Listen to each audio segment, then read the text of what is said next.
I want to open it up. I could keep going, but I do want to open it up to questions. We've been going for a little while here.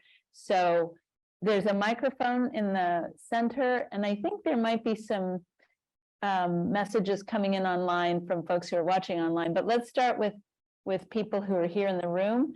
Just come up to the microphone, and if you'd identify yourselves and yeah, sure. And keep it This as is a question, please. And yes. yeah. This is Abdullah Yosun. I'm with J School. I read the story and I still keep the magazine in my bookshelf at home. I just wonder, you said you pitched the story in March 2017, but it was, as far as I remember, was published last year or earlier this year.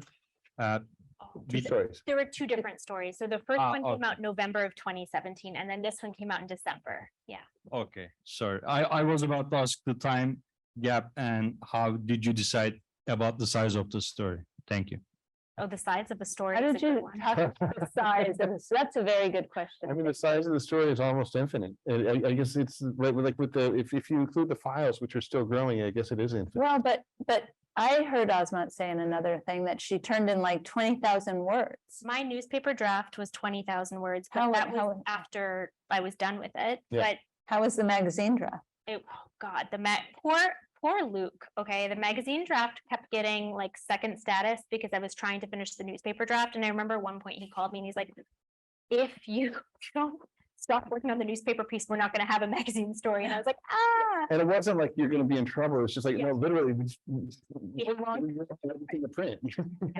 Well, you were great at conceiving this idea that there's going to be two parts. In one part, we're going to look at, in the newspaper story, we'll drill into these documents and have that kind of like, traditional investigative language. And the magazine story will be a journey with you as you do it, which was. Was that the two of you that decided that? How did that? It's just somewhat.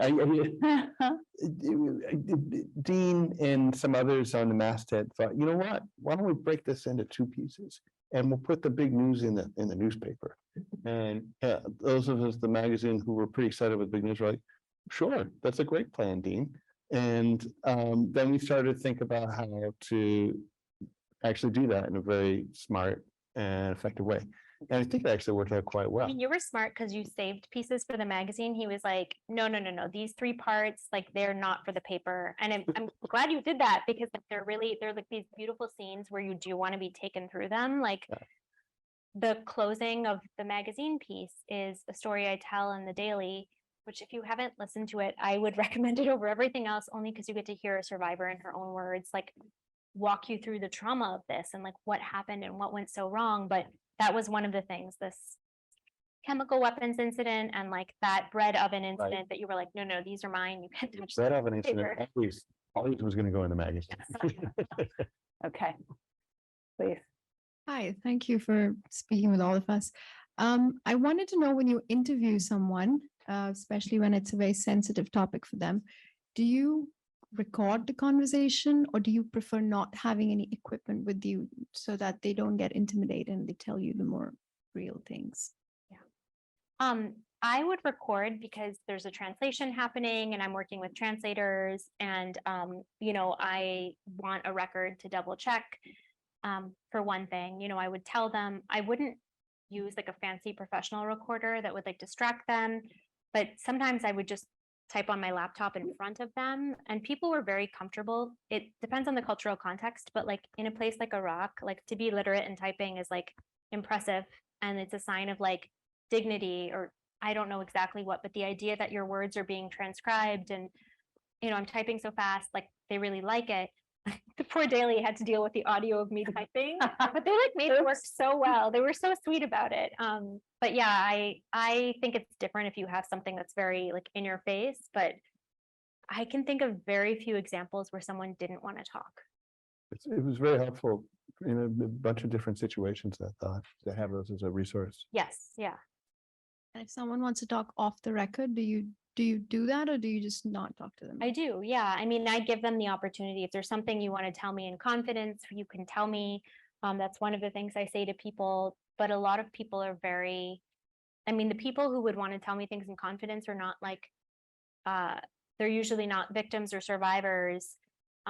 It's maybe somebody who's like tangentially in the neighborhood, they just don't want to be like seen as like, I'm the person who told you where ISIS was residing, or it's intelligence sources on the ground, people who passed on coordinates, or it's military sources. There were a lot of them, but I don't like quote them all. In fact, I quoted very few of them, but they were like informing my reads of the documents. And a lot of those people, because of the dangers to them, like I just don't, there's a few references to them, but they don't come up explicitly. Did they inform the reads of the scene of a drone strike? Like, how did you learn what a drone strike looked like? Yeah, so I mean, it's not just drones, it's all different kinds of aircraft. right. But as soon as I started And giving the artillery. docs, what? And artillery. Yes, Yeah, and artillery. yeah. Well, I would basically in the beginning, like these docs made no sense. They're full of so many acronyms, but I built a database of like all of the military lingo, and I just started like adding to it. But then I had these sources, and it was like I was very lucky that after the Encountered, a few people came to me who were quite senior in the air campaign, and they really liked like what they'd learned, because they're not investigating on the ground, Yeah. right? So they really liked the fact that I was doing this and were really willing to help me in that way, which I want to help you understand it. Some of them were people who would like defend this system and structure, but really wanted to just like help me. And it was like a lovely thing. And so I had people, basically I studied in a way where I would send them the document that I was looking at the time, in confidence. And then we discuss it the next day, and I'd be like, does this, I would basically kind of like quiz, like, is this, or is that? And we would walk through it. And there are many people who did this, but there are two people in particular that I think did this, like they made time whenever, and you can't put a price on that, because by the time, like I had 3 years of doing this, I'm really good at reading them, and like, you can't, like even, I couldn't really have anyone else analyze them, if that makes sense, Yeah. because you need to know all this stuff. And so like I brought in some students, for example, to OCR these records to convert them from PDFs to text files. And part of the reason I did that was like I was hoping that people would read them enough to be able to know a little bit, to be able to do some of this as well, or to at least fill in some of these columns in my database. But yeah, it was like great sources. Okay. Thank you.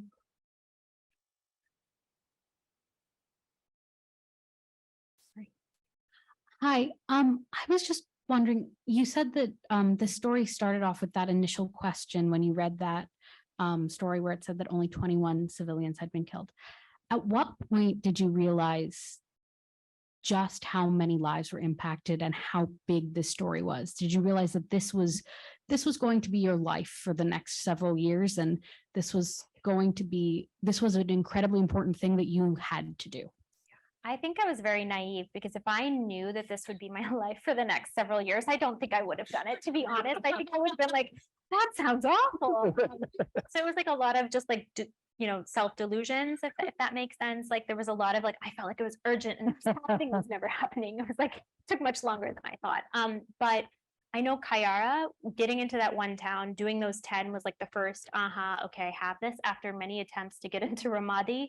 Like I knew this other town in Ramadi, like really well, via all these people I'd met who lived there, but none of us went to it together. But it just, all of that work went down the drain, because it can't stand next to being there and going door to door. And Kayara was the first place I did it.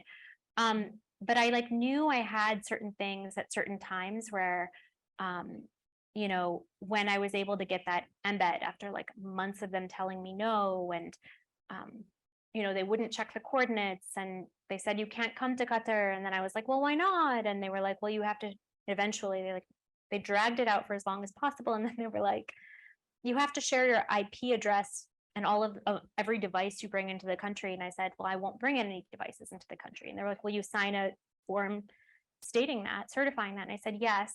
And then the same day I landed in Qatar, so did my little sister, and she had a great time at the Ritz-Carlton in Doha.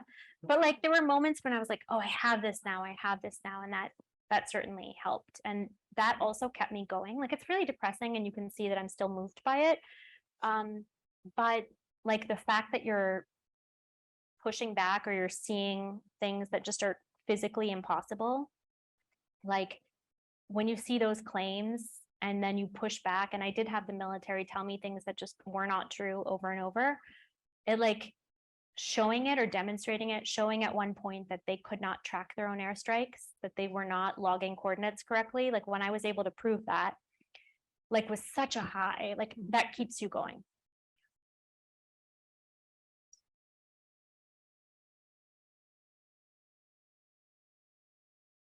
Hi, my name is Jake. I'm a fellow here in the Stabile Center for Investigative Journalism. First off, thank you both so much for talking with us. I'm really interested in writing on the intersection of military action and human rights. I read this story when it came out, and one of the things I come back to when I think about process, how do you prepare for a fact check for something like this? What does the fact check look like, both from the editor's standpoint? What does the fact check process for something like this look like? And then how did you prepare for that process, whether you knew it was coming or not in that kind of fact check? So I think the fact check for the uncounted was harder than the fact check for the civilian casualty files, because I had all these documents that we could now rely on. I think you're better poised to talk about the fact checking. The magazine's fact checking process is so rigorous. Like I remember, sorry, I'm just going to tell you, like, I remember there was like an epic fight over whether or not it was like a poof of smoke or a blast of smoke, and like Anand was livid because he's like, the language is being ruined, and I was like, I don't care, I just want like the facts to stay. Like I could lose this, but there was like, they're really intense there. And yeah, so it really helped having the documents and not having somebody who like obsessed with all the words in a beautiful way. No one is prepared for a fact check at the New York Times. It's a nightmare. One of our correspondents is Israeli, serving the IDF, and is very plugged into Israeli intelligence for years. And he said that he'd never undergone like an inquiry process like this in his entire life before. That's the way you prepare for it, is by understanding your material completely. And that's how I think of it, as walking in the light. Like the fact checkers are not especially nice sometimes, but they're very earnest, and they think of themselves as, I think correctly, is the most and truest journalists on earth, in that like this must be true if we're going to publish it. But not only must it be true, we must be able to show to a reader to a certainty why it's true. Now, that's actually not possible, but you can get close and you can approach it. And so if you understand your material well, you'll really be able to connect with the checkers. Also annotate your material very, very carefully. Yeah, I kept all of everything was that, because I built the database of all the strikes. I'm sorry, of all of the press releases, like every single admission or rejection, and it became a row in this database. And so every single incident had its own folder, and within that folder there would be the documents, there would be, if I visited on the ground, there would be the ground reporting, and then I gave access to the fact checkers to all of that, so they could jump in for every incident and look for themselves at all this. I would drop the audio that I'd recorded into there. I think where it gets tricky, and I think like it's worth having conversation. I was lucky to have really amazing, like the Times' fact checkers are also really thoughtful. But like when you have a translation issue, they insist on, like, you may have an audio recording, but they want to talk to the people you interviewed. And if that happens, you have to be careful, because it would be really jarring if somebody's given a transcript to translate, like ask them this and this. If somebody who was like an intelligence informant who passed on coordinates gets a call that's like, I'm from the New York Times, is your name like so and so and so and so, like they're gonna freak out. Super scary. Yeah. And so like when there's translation involved, when there's trauma involved, you want to make sure that they're aware of trauma-informed reporting and the work of the DART Center. And fortunately, I loved working with the Civilian Casualty Files. The fact checkers were so like thoughtful about this, and so I think it's worth having that like conversation with them. Yeah, everyone I worked at the Times, the magazine has just been like amazing. Thank you so much. Thank you. Hi, thank you so much for speaking with us. You talked a fair amount about interactions with sources on the ground and people who were affected by this, and you did talk some about your interactions with DoD, but I was curious to hear more about your conversations with those sources, and maybe both like the pace of those conversations as you found out more information, and also how willing people were at different phases to speak with you. Yeah. So I know everyone has different approaches, like they will sometimes with the Harvey Weinstein, you can't go to him in the beginning because he will retaliate against everyone. But I often go to the institutions I'm looking at early on because things are friendly right now. Like I'm not this entity that is like causing them all of these problems. Yeah, I was once like mistakenly CC'd on an email that was like, don't reply to her, she's baggage. That was like many years into it. Like I wouldn't bother with this. She's lots of work. But they use the word baggage anyway.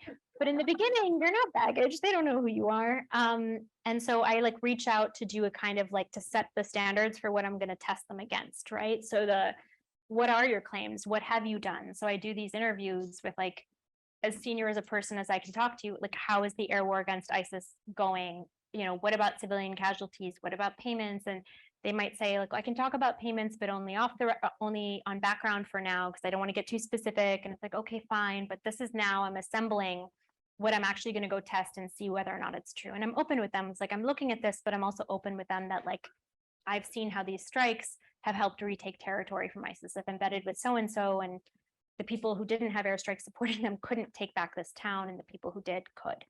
And so I like express what I'm seeing, like the fair kind of from my reporting, what I'm seeing.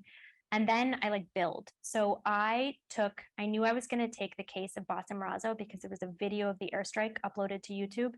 And if you take anything to the coalition, they might easily be like, we didn't do that. We have no record of that.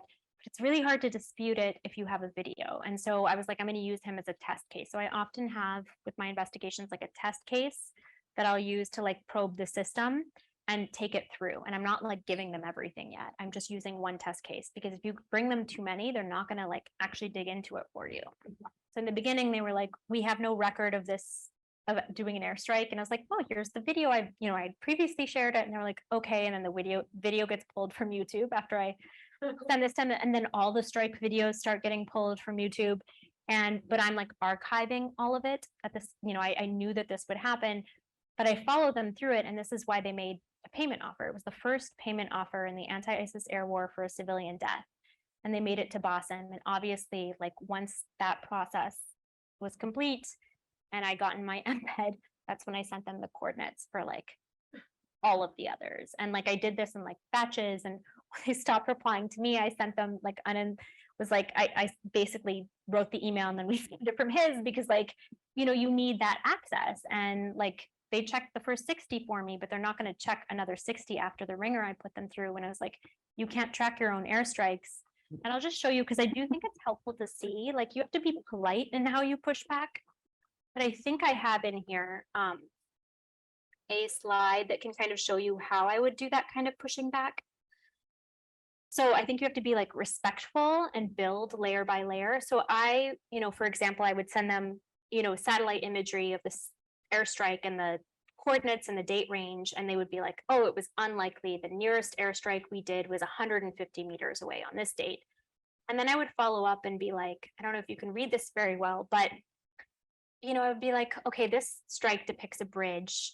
It appears that this video titled this actually matches the GPS imagery I'd included.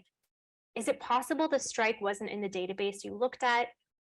Or is the date on the video wrong? Or maybe the video is a completely different area. I know it's not, right? But I want them to confirm that it is. And so they come back and they're like, okay, you know what? You're right. We did strike this bridge.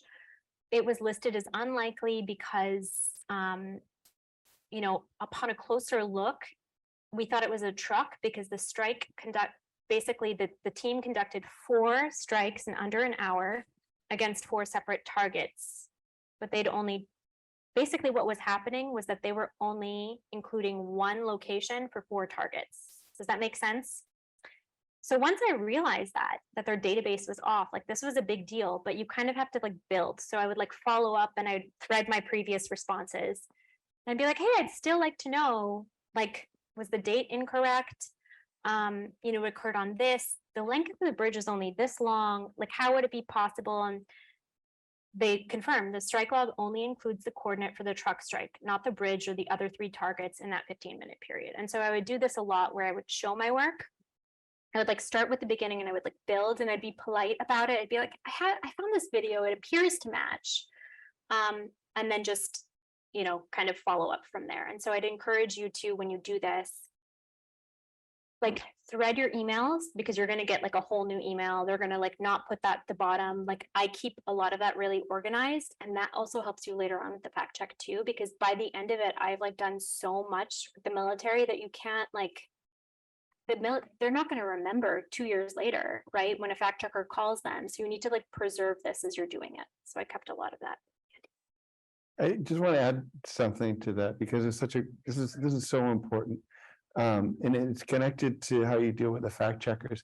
When you know your material, you can get more and better material. And Azmat is so good at just doing the work and turning every page, as Robert Caro says. And when she's approaching sources, hard sources, Pentagon sources, they know that. And I think it's safe to say they actually respect you now, and you become a fact of life.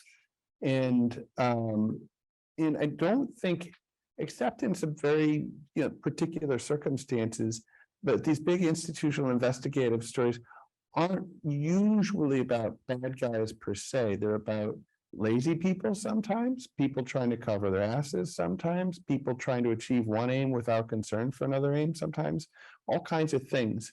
But if you can sort of present questions to an organization where the premise truly is, how is this organization going to do better? People might want to answer them. And there's real evidence that this was the case with Azmat's work, because as we know, the Pentagon more or less thanked her for the story when it came out, and it's changed its policies. So The day before the story's published, was there a big conversation with the Pentagon about, here it comes? it's the conclusion of an ongoing series of conversations. So yeah, we did like, obviously I've been talking to them forever, but like I did do a no surprises, which if you're not familiar with that yet, it's your final, I'm going to tell you everything that pertains to you in this story. And I'm going to describe the overall, not just the findings, but the overall like tenor of the voice of this piece, like what it kind of expresses and like the attitude throughout, if that makes any sense. Like you're kind of telling them like, these are all the facts that pertain to you, but like overall, this is a system of impunity. And I felt quite strongly. So like I'd asked them a million questions, but I kind of did a final like 8 questions at the very end that were like, I'm going to describe like what our findings are, and then I'm going to offer you like a final chance to like respond to any of this. Like I'd like your comment on like these things. And like we were working them, and they gave them back for the newspaper story and the magazine story. They were closing on the same night, and they gave them back a few hours before close. Yeah. And I was on the phone with Paul, the newspaper editor, and talking to Luke, both of them that night. And we were working in as many parts of it as we could into the story. Yep. But I was like, Paul, can we please publish the no support? Can we publish the questions and answers?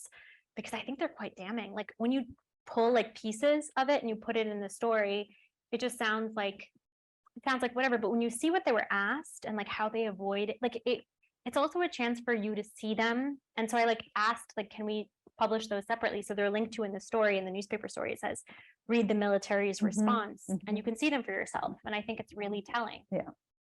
And it's worth distinguishing there that was the military's official response. So a lot of people within the Pentagon had a much more positive response. Yes. Yeah. Yeah. Thank you.